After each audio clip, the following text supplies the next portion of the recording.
adjusting to the systems that both programs possess. And so you're going to see dogfights all the way down the line there. Noah Gurley, Magic Bender set the tip, and the tap's controlled by the Mercer Bears.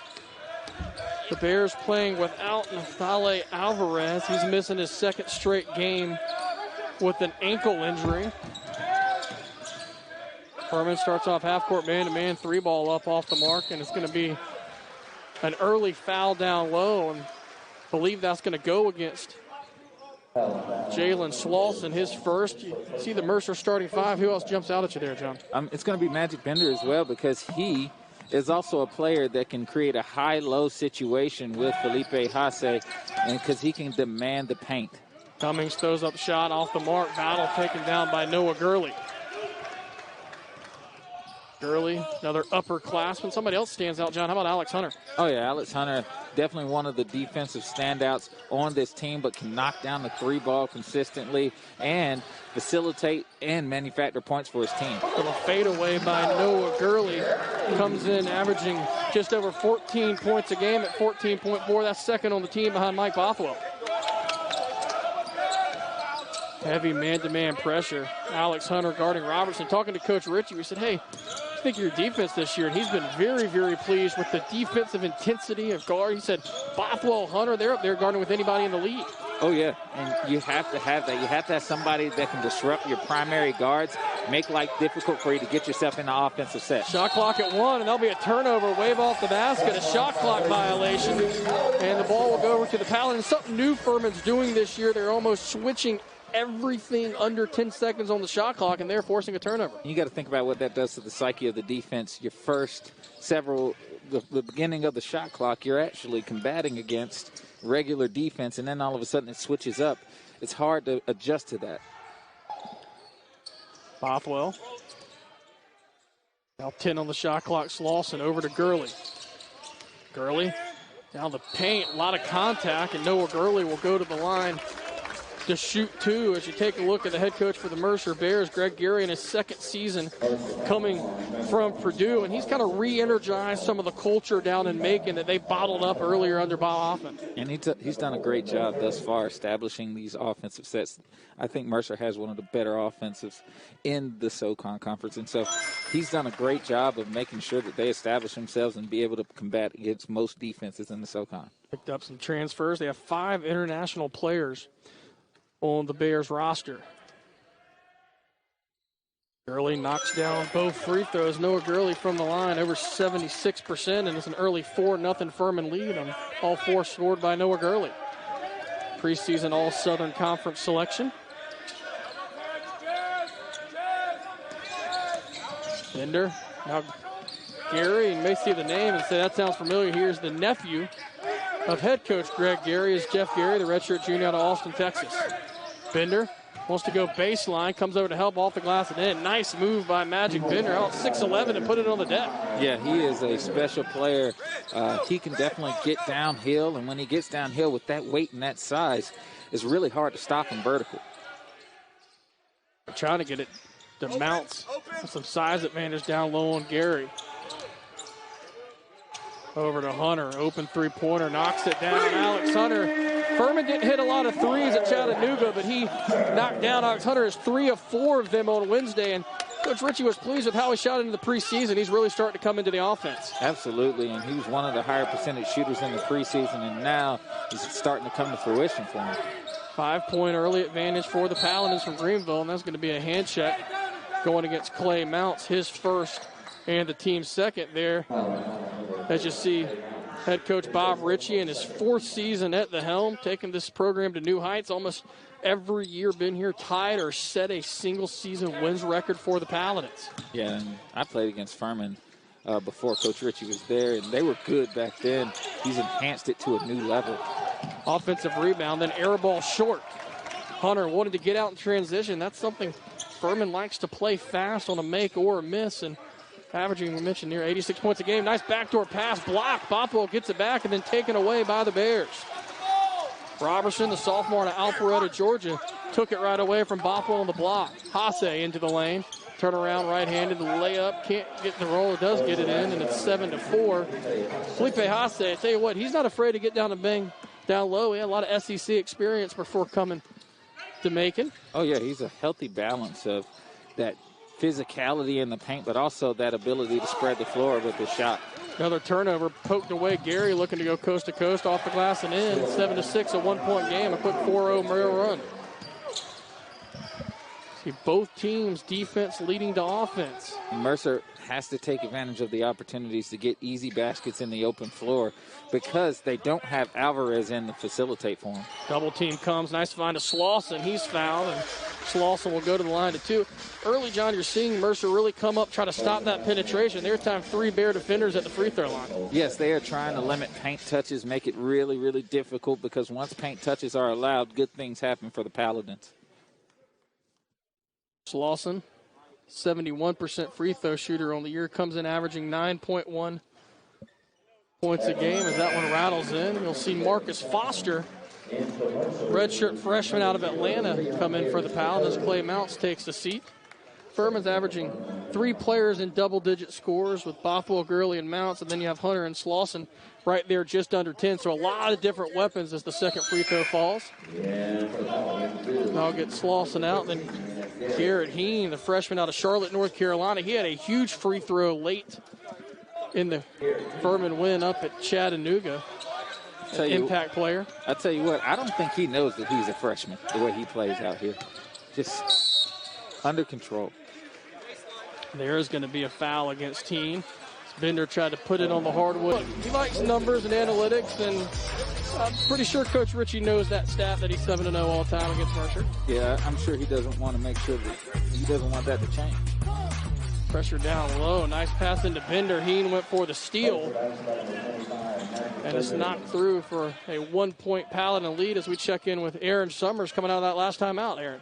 Heading into this game, Coach Ritchie said that he wanted to make sure that his Paladins were applying pressure on the passer, as Mercer is really good from the three-point line, averaging 10 points, 10 threes per game there. He said, however, make sure that pressure is on someone like Haas and not Bender. We want to make sure we're smart about our pressure. Gurley trying to go to work down low, sends it to Heen. Goes right through the hands of the freshman. Bears have a chance to take the lead. Here's Bender, spins in the paint, and he's going to go to the line to shoot 2. Magic Bender running the floor. All 8 Mercer points have come in the paint in the early going. John, it was Furman who had 52 points in the paint against Chattanooga. As you see the big fella showing off some athleticism running the court. Absolutely. He's running the floor. He's getting great touches in the paint. And Aaron talked about it just a second ago as far as corralling the passers. So it's a difficult pass to come into Bender. If Bender catches the ball without and establishes positioning, it's murder she wrote. He's going to score that ball. Bender makes the first, just a 56% free throw shooter on the years. That's going to look pretty good. Johnny Lawrence then, offensive rebound tipped out, tied at 9. Bears chance to take the lead. That's what we talked about, the size advantage that Mercer has over the Paladins. There, an entry pass into Bender. Magic Bender now with 7 points as the Bears take 11-9 lead. Johnny Lawrence in for the Paladins as Coach Ritchie will get Slauson and Mounce off the bench to check in. Hunter tries a second three-pointer off the mark. Rebound taken down by the Bears. Furman without a field goal the last 2:35. Mercer's made their last 4 from the field.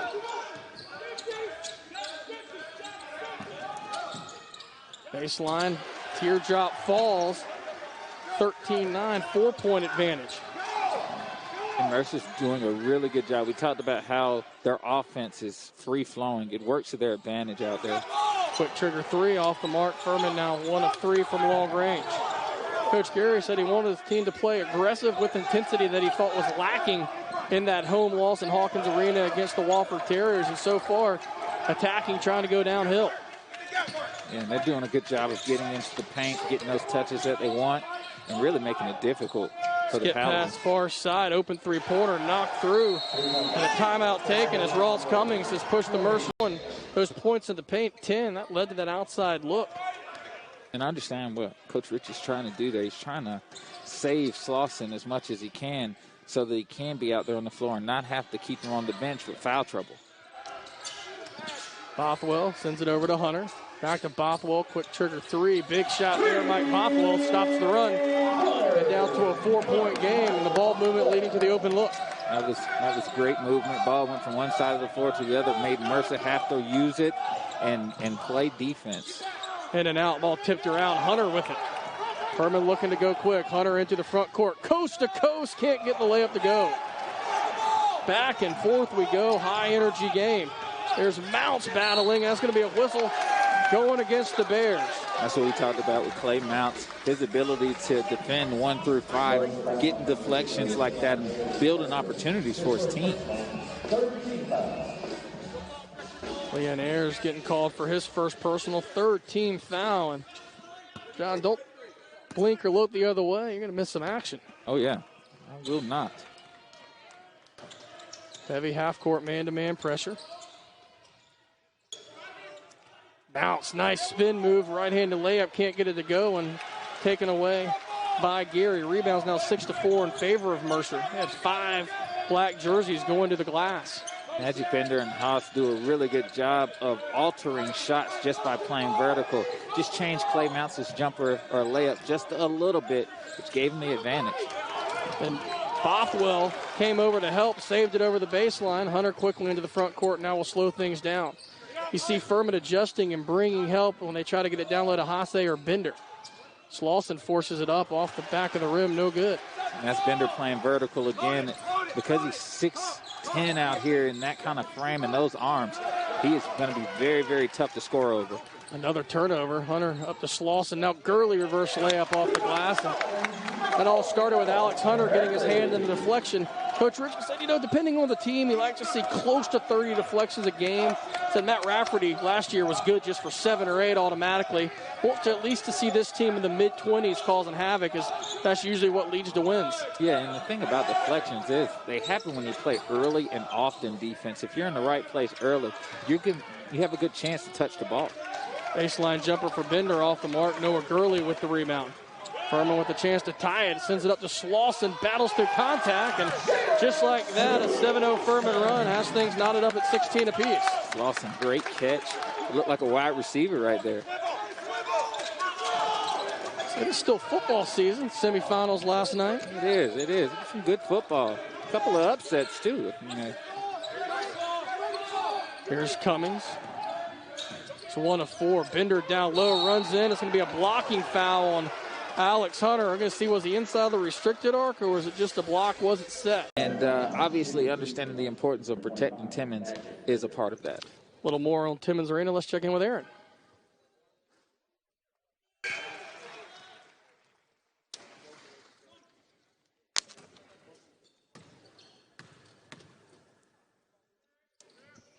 Them throughout the game. There's at least 4 or 5 Paladins standing up, cheering, definitely bringing that energy for the team. 1 of 2 from the line. Gurley has it deflected. Offensive rebound, Slauson. Shot clock did not reset. Kickball. John, when you played, obviously you didn't deal with these elements and crowds. How much of an aspect as a player when you get into the game do you notice what kind of crowd? Well, when they know all your information, your personal information, you're in for a long night. When you're at your house, though, I mean, there's a comfort there knowing that you've got people supporting you and cheering for you. And even though Furman's got a limited amount, it's still different than when we first started here. Now you're starting to hear a little bit more, and it's been good for the Paladins. Furman's 4th turnover as Gurley lost it off over the baseline. 1 point Mercer lead here midway through the opening half. Typically about 2 sections of students would be in here yelling. That slip pass down low.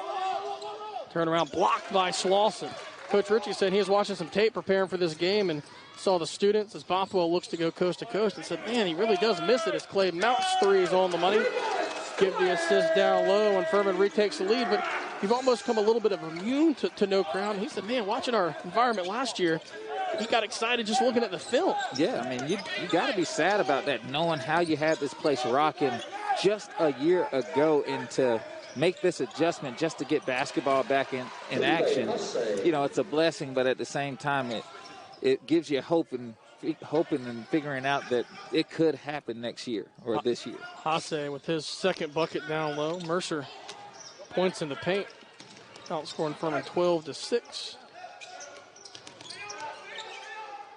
Open three-pointer, Gurley. That one's rattles home. And look, you see the Bears trying to stop penetration, bring the double team. That's going to leave some open looks as the Paladins have already knocked down 4 from long range. Well, against Chattanooga took away the three-point shot and made Furman have to beat them in the paint. Now what you see is Mercer taking away the paint touches based on their scout against that Chattanooga game, and Furman's going to try to capitalize from the three-point line. Furman just 14 attempts at 3 in that Chattanooga game as Robertson steps on the sideline. The 5th Mercer turnover as that gets Colin Kinney into the game for the Paladins, and Ayers back in for Mercer. Tell you what, Colin Kinney, I wouldn't call him a surprise this year as the staff knew what he can do, but he's been a big aspect as he's come on and provided some big-time minutes as you see the turnover along the sideline. Yeah, he's been one of those players that have been able to spread the floor with his three-point ability. It makes you have to play defense honest instead of helping. Seen action in 7 games. Mounce tries to take it down the right side off the mark. Slauson with the rebound, and he'll be fouled down low. Just the 4th Mercer foul, no shots.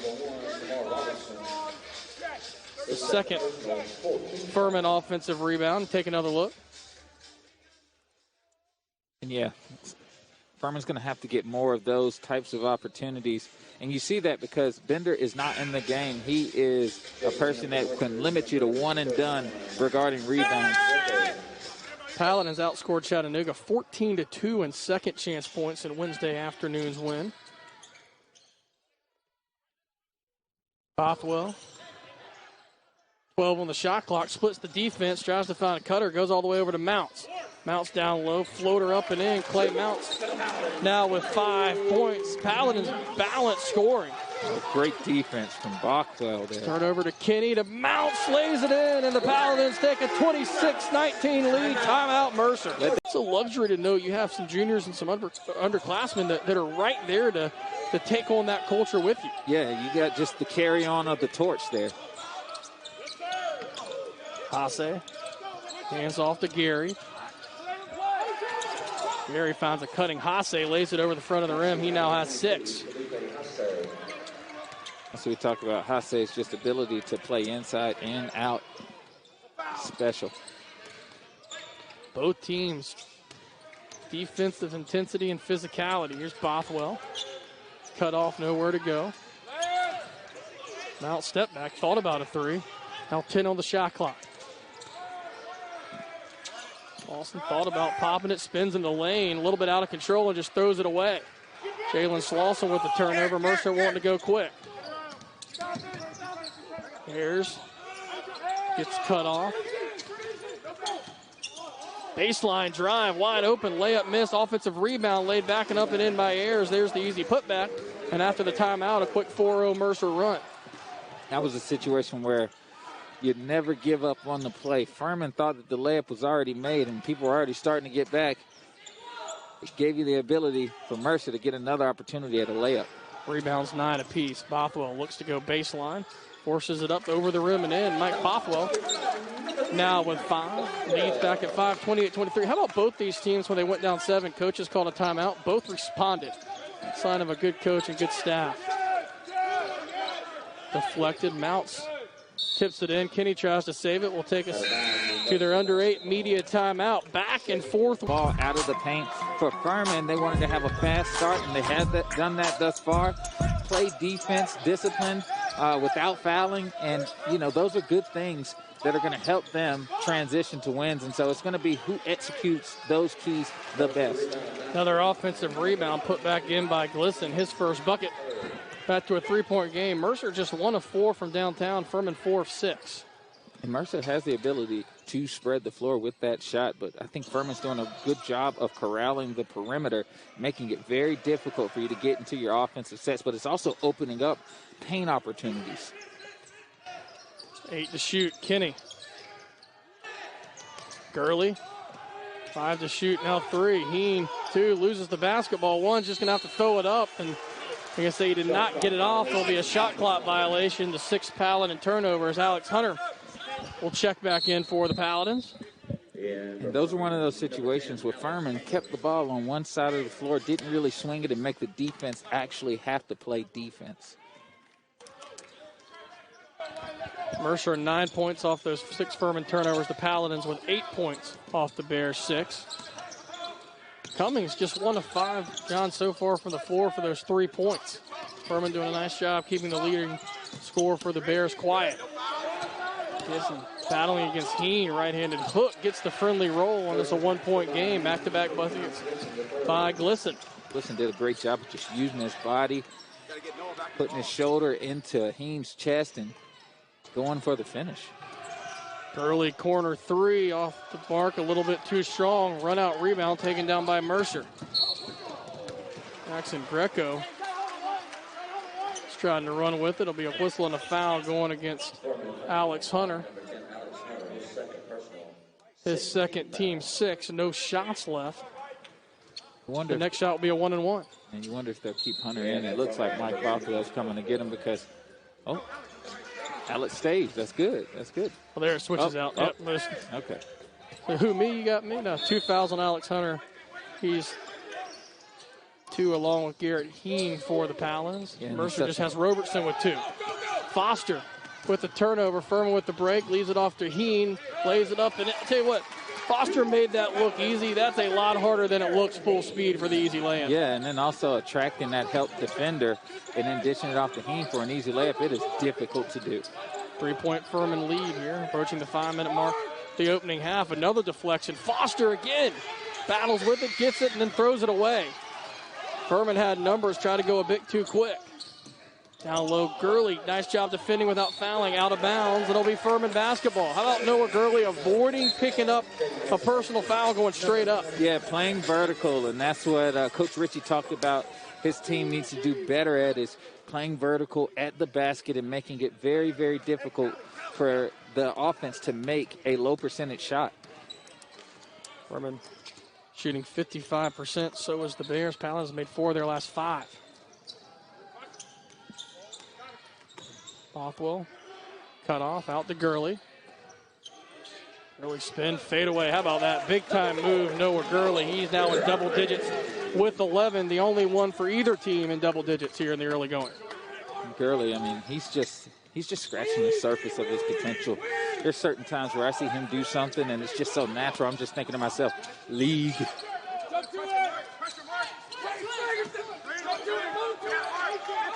Trying to get it down low to Bender. Heen, nice job tonight. Haase, little high-low, sends it to the corner. Echo drives off the glass and in. Nice offense there by the Bears. And you see all the different entry points. Was trying to get it into Bender, then went to Haase right at the elbow. And a nice job finishing. Back to a 3-point game. Bender recognized the double team. Help side came from the opposite corner. He hit the opposite corner. Late closeout. You get a drive, finish. Mounce pins baseline, fights through contact, and Clay Mounce now with 9. Good job, John, there being patient down low. And then Bothwell, did he force the turnover? It's a conversation, trying to figure out who he went off of. And look at their bench. The coaches were saying, look at their reaction, look at the body language, and the body language can tell a lot when you're guilty or not.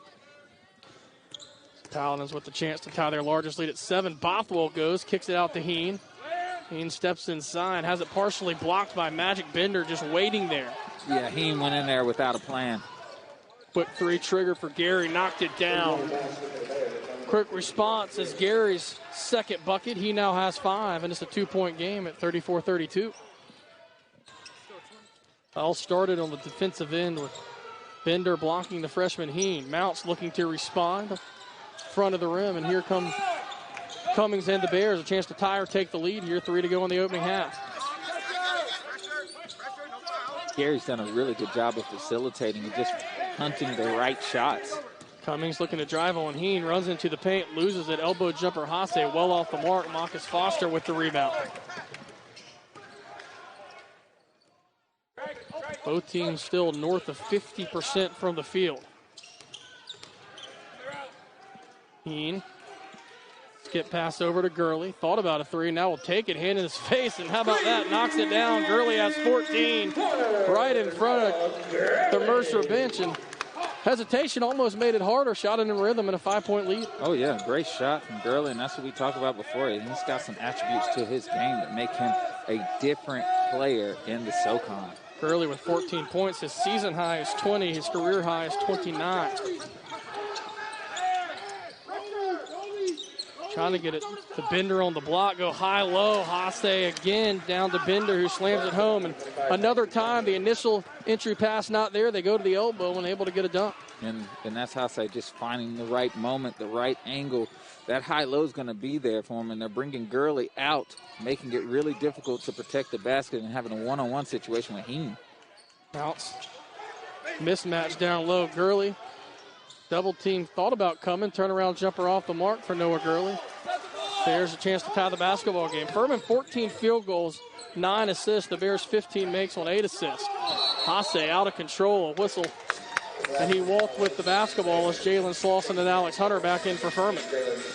See, Heen was just enjoying the ride there, but he was just trying to stay as vertical as possible, straight up, and really making Bender have to make a tough decision and a tough move. So Hasse trying to make his case to the official and not a walk, but I think that was pretty clear cut. Oh, yeah, those feet dragged. Gurley spins, runs into Bender, forces it up off the mark, loose down low, taken down by Bender. It's a man's game down low in the paint this afternoon. It's a jungle down there. Pass down low. Bothell saves it off the bottom of the backboard. Now Furman looking to run. Alex Hunter. Cummings comes and cuts him off. I thought Hunter might have been able to get to the rim. Over to Mounce. Open three-pointer. Yes. Clay Mounce now with 12 points. He's in double digits along with Noah Gurley. And a 6-point Furman lead as the clock goes to 45 and a half. And those shots are going to be available when you pack it in like Mercer has been doing, but especially when they get out in the open floor like that. Now Gurley all by himself slams it home, and the Paladins have their largest lead at 8. Defense leading to offense. 4-second differential shot and game clock. If Furman can get a stop, they could try to extend this largest lead. A quick run here in the last minute 30. Been very difficult for them to get themselves going in a run because Mercer offense is so good. They can manufacture a basket on so many different levels. Air ball, and now the Paladins will get a chance for the last shot. If the Paladins avoid a turnover here, lean the other way. Worst case, go into the half up 8. Hunter. Over to Gurley, quick trigger three, too strong, rebound loose underneath, layup in, and the Paladins are going to take a 10-point lead into the half here in Timmons Arena. It's Furman on one of those Bothwell steals, and that gave it to Furman, so we'll be Cummings set to get the inbounds to start this second half of basketball and what's been a very highly entertaining Southern Conference game. You got to expect maybe some of that high-low action immediately, and Hasse was looking for Bender down low. Back to Gary. A little bit of a mismatch now. Gary gave it up, was going to Noah Gurley. Now Cummings drives baseline, gets all the way to the rim, and lays it off the glass. They're driving Cummings off that three-point line where he has to be able to show his ability to also put the ball on the deck and score in the paint. I thought it was interesting when we were talking to Coach Gary and said, hey, what's surprised you about the Southern Conference last year, now that you've been in a year and a half? He goes, the size of the bigs, as you see a foul there against Hasse. He goes, you know, in the MAC and a lot of other mid-majors, everybody has good guards. And he goes, the SoCon has elite guards, but they also have really good bigs and the size of the bigs. And he says, you know, SoCon doesn't get as much credit for how good of a mid-major they are. And look, he's seen some pretty good mid-majors in the MAC and other areas in the Midwest. Oh, yeah, and these guys, and that's why you see a lot of the times they can combat with Power 5 schools because they have somebody to offset. Usually the guards are offsetting each other, but now when you have post players, it makes it an even more even game. Bothwell looking to backdoor Gary. 3 on the shot clock. Fights down low off the glass. Mike Bothwell, 9 points now. Patience taking the shot clock down to 1. That was skill right there from Mike Bothwell. He could have just turned and shot the shot with his right hand, which I think is what Bender was hoping for, and he brought it to his left hand and finished. Back to a 10-point lead. Ties the largest. Wide open. Hasse will take a three-pointer and shot it about a foot too far. Hasse, 38% from beyond the arc. Didn't look like it there. Now Bothwell wide open, just short. Rebound taken down by Bender. And both teams wide open looks. Roberson one-on-one. Gurley able to cut him off. And back out, open three-pointer. Hasse again, that one off the mark. Furman with the ball and a 10-point lead, trying to extend their largest lead. Hunter, top of the key. Yes, rattles home. Alex Hunter now with 6. And the Furman lead pushes to 13. Now we got a little bit of time to blink here. Back and forth we go. Southern Conference, Bothwell pushes it away all by himself, slams it down, and the Paladins push it to 15 at 51-36. Timeout taken. I thought by Greg Gary, but I think they're just going to say the ball got away from the inbound, so Hasse will check out. Glisson checks in, no timeout. Take a look, wide open Bothwell by himself as we keep it here.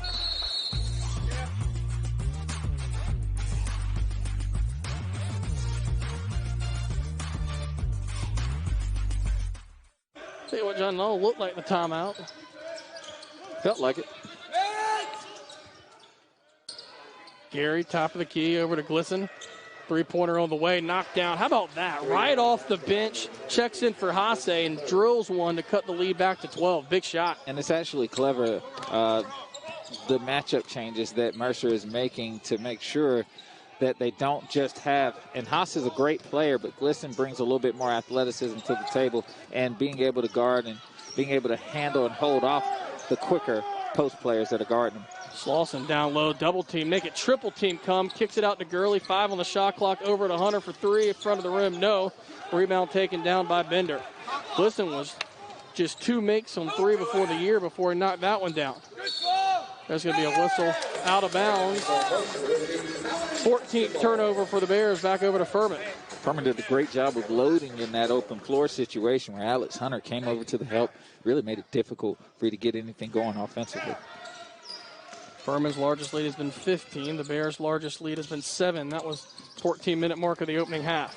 Gurley, spin move down low, professional move, Noah Gurley. He has 18. John splits the defenders, keeps his control of the body, and lays it off the glass. League.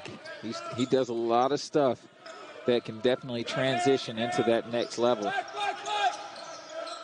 Bender. Trying to get it down low to Glisson, throws it down, and Gurley there to take it away. Wild entry pass and 14th turnover. Mounce, quick trigger 3 in the corner, bit too strong. Weak side rebound run down by Roberson, the sophomore at Alpharetta. Slauson, no reason to pick up a cheap foul there out front. All tipped away. Gary still with it. 15 on the shot clock. This pressure man-to-man defense, John, really bothering Mercer to start the half. Cummings, deep three-pointer on the way, yes. That was a needed and necessary bucket for the Mercer Bears. And just getting themselves back aligned in their offense and trusting it. It's really been difficult for them because you don't have that facilitator on the backcourt that can create for you and get you at least set in your offense. Count it, and a foul as Clay Mounce will go to the line to try to complete the program as Mounce goes to the line to try to complete the three-point play. He has 14 points as we check in with Aaron Moore and Mounce. Bryant, while Mike Bothwell, junior guard, is the one who leads the team with 18 points per game and is clearly more vocal on the court, Coach Ritchie asked his seniors to be the leaders of this team, and he's challenged Mounce to lead the team. He knows the system. He's the oldest person on this team, and the fifth-year senior needs to be the one that takes over for the rest of the season. Baseline jumper contested and knocked down by Robertson on Alex Hunter. Hunter, the other Paladin senior in that leadership role. It's an 11-point game, 15-10 to go.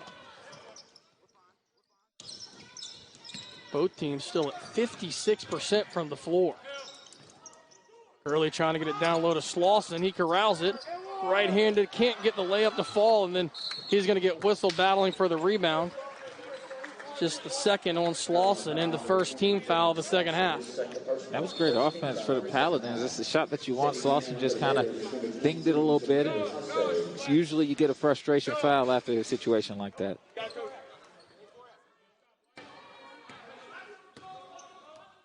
Token full court pressure put on by Hunter. Robertson flies by. This was a one-possession game most of the first half. Furman extended it late first, and it was 10 at the half, and now sits at 11. Deflection, turnover. I tell you what, active Furman hands defensively so far in this first 25 minutes of action. Hunter, drive baseline. Hasse coming over to help. Tries to get it down low to Mounce. Loose, and it's going to be a jump ball. Alternating arrow will keep it with Furman. A fine line between those backdoor cuts through the paint. Got to know how much room you have there. Mercer a little too tight, but Mounce able to maintain possessions. And, yeah, that would be a little bit more open if Furman gets the ball from one side of the floor to the other and spreads that defense a little bit more. They've shown their ability to spread with their three-point shot. And so if you move it a couple of times, you're going to get that players like Clay Mounce who cuts with a purpose every single time, and he gets a lot of layups off of those backdoor cuts. He's going to get that pass and finish. Heen and Foster back in for the Paladins. Shot clock at 16. Heen, far side. Back to Foster, 10 to shoot. Furman trying to get in some offensive rhythm here this possession. 5. Over to Heen, crack an open three-pointer, leave it woefully short, out of bounds. And the ball will go back over to Bears. Almost maybe caught him off guard. How wide open Heen was looked. He's only had one three-point attempt on the year, didn't make it. So it definitely did catch him off guard, but it looked good coming out of his hands, which is always a good sign. Bears chance to get it back to a single-digit game. Listen, working against Heen, keeps a pivot foot, can't get it to fall. Loose battle by Mounce. Rebounds 20-16 in favor of Mercer. Quickly up to Gurley. Gurley wanting to go baseline on Hasse. Can't get it to fall, but he'll go to the line to shoot two. And how quick was that first step to get by Hasse? And Noah Gurley is a matchup nightmare, especially off the bounce. When he catches it and just rips like that, taking two strong dribbles, and he's already at the basket, it's going to be tough to guard no matter who's on him. 1 through 5. Use the rim to try to protect the block, and already with 18 points, now 19 as he makes the first free throw. Gurley, 77% on the line for the year. If he makes this shot, he will tie his season high 20 in points. His career high came last year in a win over USC Upstate here in Timmons Arena.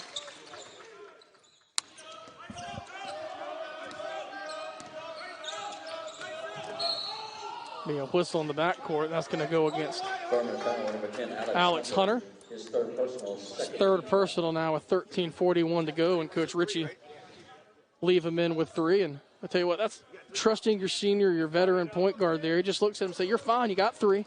Let you know, and no reason to take him out, but that's just self-awareness. Yeah, and Alex Hunter has done a really good job of making it difficult for Mercer to get themselves in their offensive sets just by applying pressure on the primary guard, bringing it up the floor. Cummings trying to get by Foster all the way down, blocked by Heen, a whistle. Are they going to get Garrett Heen? Yes, they will. Yeah. I was sure it wasn't Foster because he played solid defense. And those are those situations where Cummings is already in a tough situation. You want him to just try to finish that shot, which is a low percentage one. You take a look at that. A lot of ball on top of that block. Cummings 76% from the line, makes the first. Jalen Slauson checks back in for the Paladins, as well as Mike Bothwell.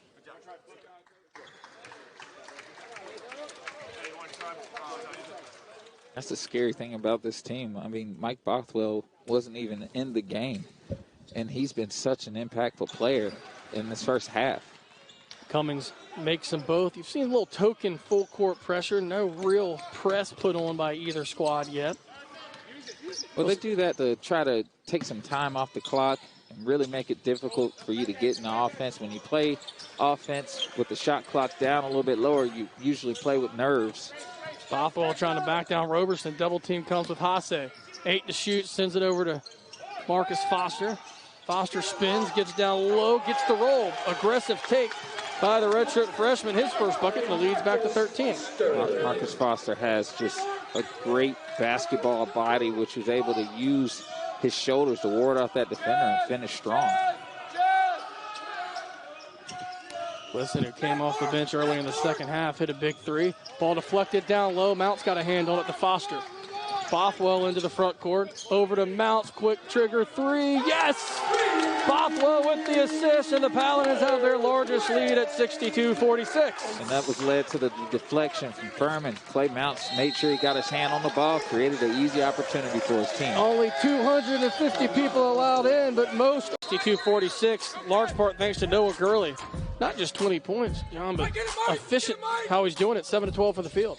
Oh, yeah, he's taking the shots within the flow of the offense, and they've been good ones thus far. But, you know, he's also made some impressive shots where you're thinking, man, this could be next-level type shots that could translate to that NBA overseas area. Slauson runs the court and gets hammered, and it should be a foul. Are you tapping your head? Slams it home. Everybody else is. You should tap your head, too. Oh, and now we're going to get a flop warning against Jalen Slauson.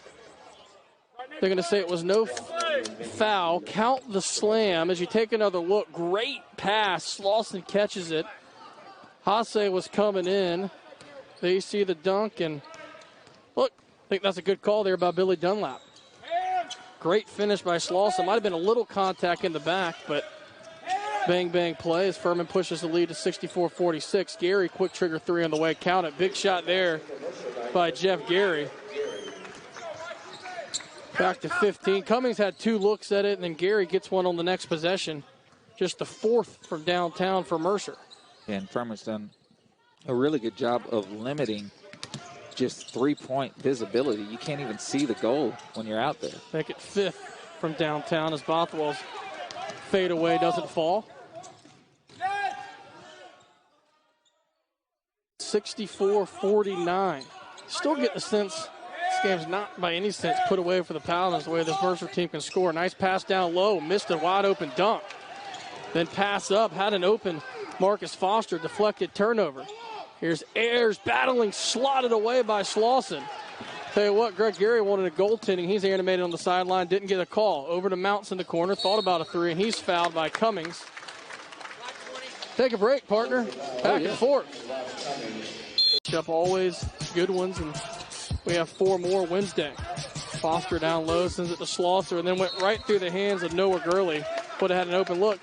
But you and I were talking during that timeout. We said, okay, did Slauson flop on that? And you said, well, maybe, but you thought there should have been a foul called on the elbow to the head. Yeah, well, what'll happen is when you catch that elbow, you want to make sure that you magnify the foul the best that you can by making sure that ref called it.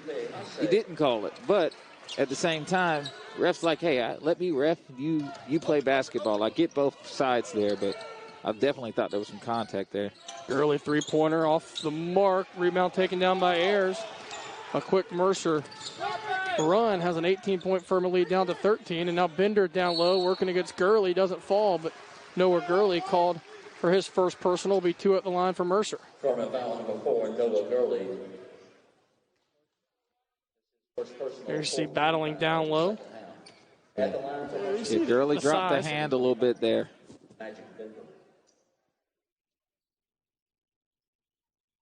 Bender at the line to shoot two. First one high, arching, knocks it through. Not the best free throw shooter is Magic Bender, just 56%. But it's 3 of 5 from the line this afternoon. One more upcoming. Chance to cut it back down to 11, and he does. Bender now with 12 points. He leads all scorers for the Bears. And Furman has done a really good job because Bender started out super hot in the first half with their first with 7 points right away, and then kind of just Furman made a great adjustment to him, and you're seeing it now. It's been harder for Bender to get himself going. Since the Mercer defensive intensity picked up a little bit. Nice cut by Hunter. Give the assist to Noah Gurley. Drew the double team. Hunter cut to the basket. And that's the Paladins' 14th assist on 25 made baskets. Well, when you've got a post player guarding you, you take away that ability to play vertical and protect the rim. So Noah Gurley drew them both. Got Alex Hunter in for an easy layup. Gurley trying to do it all by himself. Contact. Basket can't fall. Gurley to the line to shoot two. Furman had 22 deflections about 2 minutes ago. They're probably in the 25-26 range. We mentioned Coach Bob Ritchie, 25 to 30 deflections. He's like, that's very solid defensively for his team. Yeah, and he's got already that many this early in the game. I mean, who knows what's going to happen. Gurley with 20, now 21. As Clay Mounce checks in. Good minutes so far tonight for Marcus Foster. Yes, he's done some great stuff, especially on the defensive end, where he's been able to contribute by getting deflections being in the gaps early, making it really difficult to get yourself going on the three-point line by corralling the perimeter. And so good minutes from him. Lead back 68-53, 15-point game. Both teams been a man-to-man. Furman a year ago down in Macon showed a little bit of a 1-3-1 trapping pressure. Yet to do that this afternoon. Roberson drives down, leaves it down low. Nice layup up and in by Hasse. He now has 10 in double digits. Points in the paint. Furman was being outscored by 10 down there early. Now 30-28 advantage for Mercer in the paint.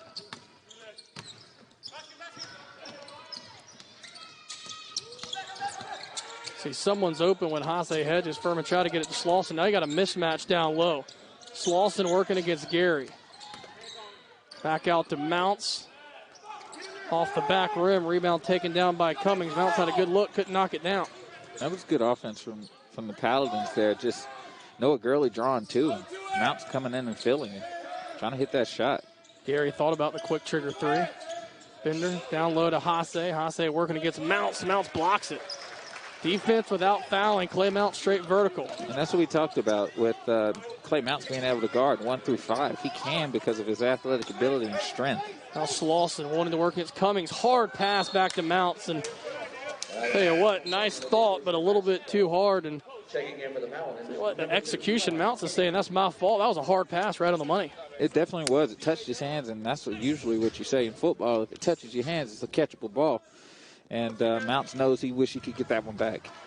Just the 10th Furman turnover. They've really protected the basketball here in the second half. Colin Kinney giving Alex Hunter a brief break. I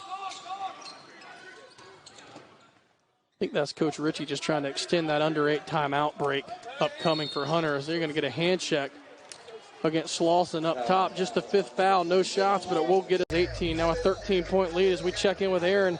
What has in sight for this program? Coach Ritchie said that he is always looking to find something that they can do better, despite maybe getting a win the night before. That's what he said after the 77-73 win over Chattanooga. They spent a lot of time watching ways that they could have lost that game and trying to fix those things, better discipline, better spacing on the floor. Ritchie says, don't accept in victory what you wouldn't in defeat, and that's something that he lives by daily. Something that he's not going to want to accept, John, was that offensive rebounds. Cummings had 2 good looks at it, wasn't able to convert.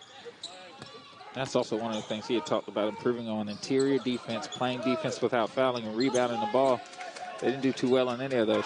Mounce from Gurley from the corner. Clay Mounce pushes it back to 16. He now has 20 points for the senior. Clay Mounce had a season-high 23, career-high 26 a season ago. John, that's good offense. Great offense. Making sure that you get into the paint, suck in the defense, and get yourself a 3-point opportunity. You know what, I think Bender might have gotten away with a push-off up top, not called. Now we'll have it on the block, working against Mounce. Patient move and lays it up and in, but Number 25, the Mercer, Bender now with 14 as the lead at 14 for the Paladins with 6:40 to go. For Bender, that's almost automatic. Mounce again from the corner, thought about it, now he'll take it. Same spot, same result. Back-to-back threes, 23 now for Clay Mounce. And John, they said if you're going to give me the shot, I'll take it, and he's knocked both down. Yeah, and that's the thing. Both teams are trying to utilize on their matchups. And if you got a Clay Mounce versus a Bender situation, Bender's going to score it. If you got Bender guarding a Clay Mounce or Haas guarding a Clay Mounce, you got a 3. Cummings knocks one down from the corner. He's starting to heat as Alex Hunter gets the inbounds from Colin Kinney. So Slauson, hard screen in the backcourt. Now Furman may have a little bit of an advantage.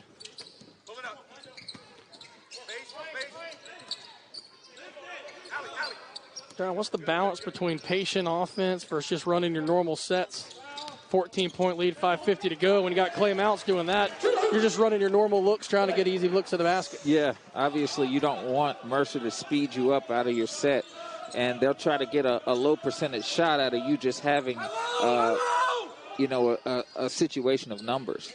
So that time, ball just went down the rainbow. Clay Mounce drives and finishes. High-low, got a look, couldn't convert it. How about that pass? Gurley was looking for Slauson, threw it away. Now up to Roberson, who's able to lay it up and in, 76-62. And that may be the pass that, hey, okay, don't necessarily need as Coach Ritchie now sets up the offense as we approach 5 remaining in the basketball game. Yeah, because you don't have time. Time's not a problem for you. It's a problem for Mercer. So why not run your offensive sets? Obviously, be opportunistic on it, but make the right decision so that you solidify every opportunity. Gurley has it poked away by Cummings. Paladins turn it over for the 12th time. Mercer trying to get another run at him. Cummings only 3 points in the half. He has 10 here in the second. You see Kenny all over him. Robertson working against Kenny, puts his head down. They're going to say a shooting foul. I thought they might have lowered the shoulder, but they're going to get that on Colin Kenny, and it'll be 2 shots coming up at the line for the Bears. To be honest with you, I thought that was sound defense by Kenny. Kept the shoulder square and moved his feet the entire time. It's when you stop and try to combat that physicality with your own. Robertson at the line to shoot 2. Greco back in. Bothell, take another look at that defense, Sean. Could have been that chest. First one was missed. One more upcoming. His first free throw attempts of the year, 1 of 2. And it's a 13-point lead for 40 and counting. Well, both teams down still over above 50%. Furman at 57% overall. How about this, 48% from long range, banging in 10 of 21. Yeah, Furman's just capitalizing on the turnovers they're creating. 10 of 22 is Gurley a bit too strong. If you're the Bears, you get this down to a 7-8 point game, 3 minutes to go. Try to put some game pressure on. As there, they throw it away a little bit too far for Hasse. That's the 19th turnover that's led to 24 Furman points. And you're absolutely right, Brian. I mean, this Mercer program is so strong offensively. They can run off baskets really, really quickly. So that's why Furman has to stay sound and not ease up on the gas when it comes to what they're trying to do offensively and defensively. The ball poked away, loose top of the key. Slauson could have had it to Mounce. Instead, dribbled it through, back out. Now Bothrow will run the offense. Next dead ball will be our last media timeout. 8 to shoot. Can Mounce do it again? The third one from the corner, off the front of the rim. Weak side rebound battled for by Robertson. Coach Ritchie was pleased with this team's rebounding efforts. Cummings, quick trigger 3 far side, and all of a sudden it's a 10-point game. Sam Furman's won the battle on the boards the last 3 games. So far, Mercer winning this rebounding battle 28-22 as Coach Ritchie takes a timeout with 3:28 to go. Will extend to a run in the NCAA a couple seasons ago, and John, more and more respect getting there. Definitely, and that's a testament to all of these teams that are in there, and they've got great system, and it works to their advantage when they do get to play against more Power 5s and show what they're capable of doing night in and night out. Hunter well off the mark. Checking with Aaron. Coach Ritchie had called that timeout. Aaron, what do you tell his team? A 6-0 run by Mercer. Coach Ritchie imploring his team to not let the Bears take over this game, telling the Paladins they need to execute. They need to be sharp. They missed an open layup, and he wants them to maintain their aggressiveness that they were playing with throughout the earlier part of this game. Foul going against Alex Hunter. His 4th will be a 1-1 at the line. First one's knocked down. John, point of clarification from earlier. We talked to Billy Dunlap during that timeout. It was not a flop warning on Jalen Slauson. He had to wait till it went through a point of stoppage through the hoop, and he said it's actually on Ross Cummings on the other end before it led to that break as that free throws off the mark. So Jalen Slauson just kind of lost his balance and fell. Apologies to him. No flop, no foul call, anything there. So the flop warning was on the other end against Cummings just to clean that up a bit. Bothwell battles off the glass and in. Physical move by Bothwell. He has 13. And that makes more sense when you look at this replay. You could say, was it a foul, not a foul, but the flop was not against Slauson full speed. We were trying to decipher that thing, and Billy Dunlap did a great job of explaining it to us so that, we could understand from our point of view. Cummings, quick trigger 3, no, but a foul. I tell you what, Cummings had the flop warning earlier, and now Slauson's going to get called for the foul, and it'll be a 3-shot foul, and Cummings going to the line. That was a tough one. I mean, Slauson continued to move after the shot happened. That's a tough call there, I think. Tough call. Not a lot of contact when Slauson came down. We just mentioned Cummings had just been called for that flop warning, and might have paid off for him as he's hit the first.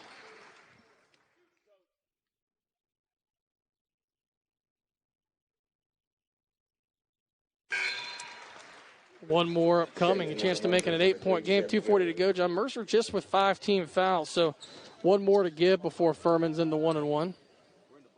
That was a big, big play for Cummings there. To be honest with you, he's been one of those players that has been impactful, but also because what he brings to the table, the attention that he's bringing, he's also going to be able to draw fouls because of that. Cummings just 3 points, I believe, in the first half. Now has 18. 8-point game, 2:20 remaining. Bothwell wants the screen. Now Gurley with 5 to shoot, working against Hasse. Goes baseline, spins, fadeaway shot up. Can't get it to fall. Rebound taken down by Hasse. That was a great defensive stint from Mercer there. And stopping the ball, getting themselves another opportunity to get back in this game. Bears can cut it to 6, 5 with the 3. Under 2 to go, Roberson. 12 on the shot clock, working top of the key. Alex Hunter, who has 4 fouls. Baseline and a whistle. That's going to be on Jalen Slauson. It'll be 1-1 coming up again at the line for the Bears. A chance to cut it to 6 with 1:47. That'll get Garrett Heen back into the basketball game. Take another look. That was a tough one. I really couldn't see it. Oh, yeah. Yeah, that reach in. And if you know how to manipulate the defense, you can make a call out of that. Slauson just having active hands. Those are those situations where you just want to get your stop and get back down to the other side of the floor so that you can get your offense going. First free throw off the mark. Ball tipped around, battled for, out of bounds. Will be Furman basketball. They may go to the monitor. Let's see, to take a look at this. So they're going to stick with the call. Under 2, you can go to it, John, but they're going to say no need. Clearly Furman basketball. You see Ty Osborne. He was ready to make the play there. Yeah, he's ready to sacrifice himself through some plexiglass as well. Furman back with the ball, 8-point lead, 1:30 remaining.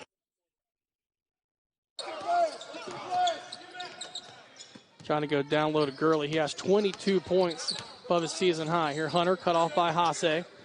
8 to shoot, Bothwell. Bothwell through the paint, a lot of contact, yes, and a foul. Mike Bothwell, big play. Bothwell has 15, and he'll go to the line for 1.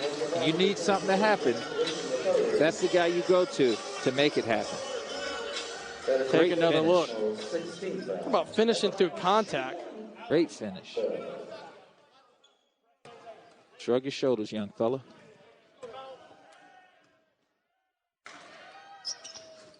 Free throw in and out. Bothwell hit 2 front ends of 1-and-1s. As quickly on the other end, Cummings with a chance for a 3-point play in the game at Chattanooga. I was going to say by Bothwell, and now quickly on the other end can cut the lead to 7. Cummings is just being a senior right now, getting shots that his team needs for him to stay relevant in this game.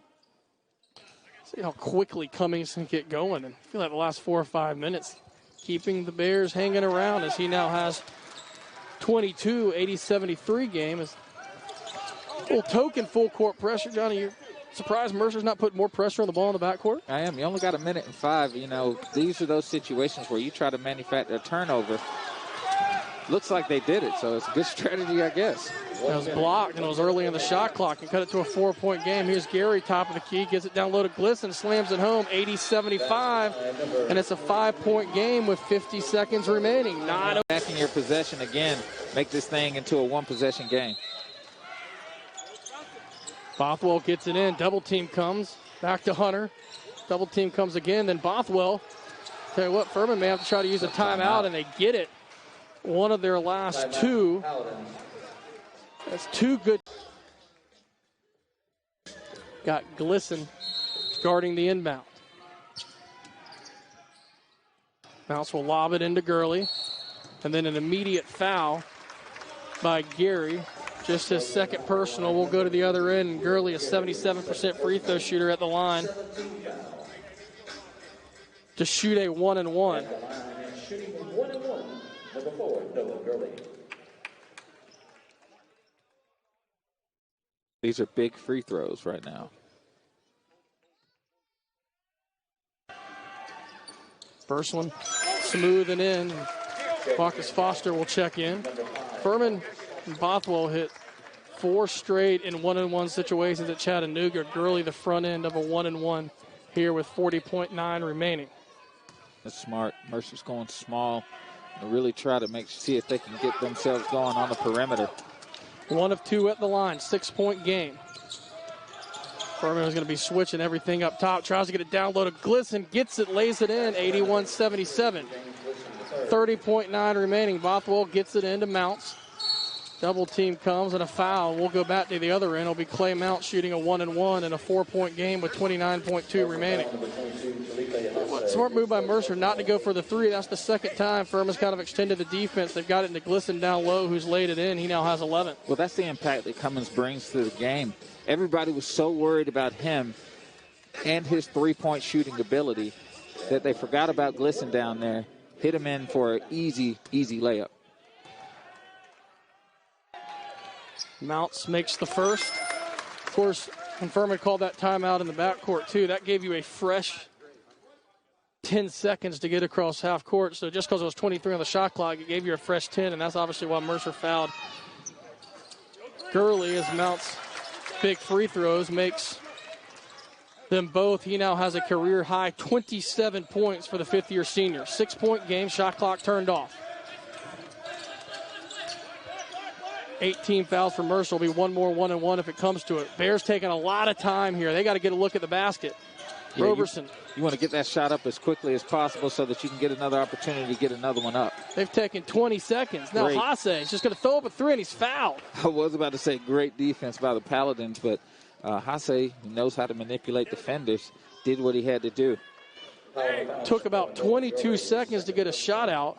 At the line for the Bears, shooting 3. And you don't want to force it, right? And so that's a testament to Furman's defense and what they were able to do for that 20 seconds and running that time off the clock. Hasse, a 64% free throw shooter from the line, and he misses the first. John, while that's big, still what would be a 1-and-1 as you take a look at this foul. Hasse had it at the top, and pump fake kind of got Gurley, but Mercer's, with only those 18 fouls, they could 1-and-1 the Paladins one more time. That could have cut it to a 1-possession game. Now, best case, it would be a 4-point Furman lead if Hasse makes the third.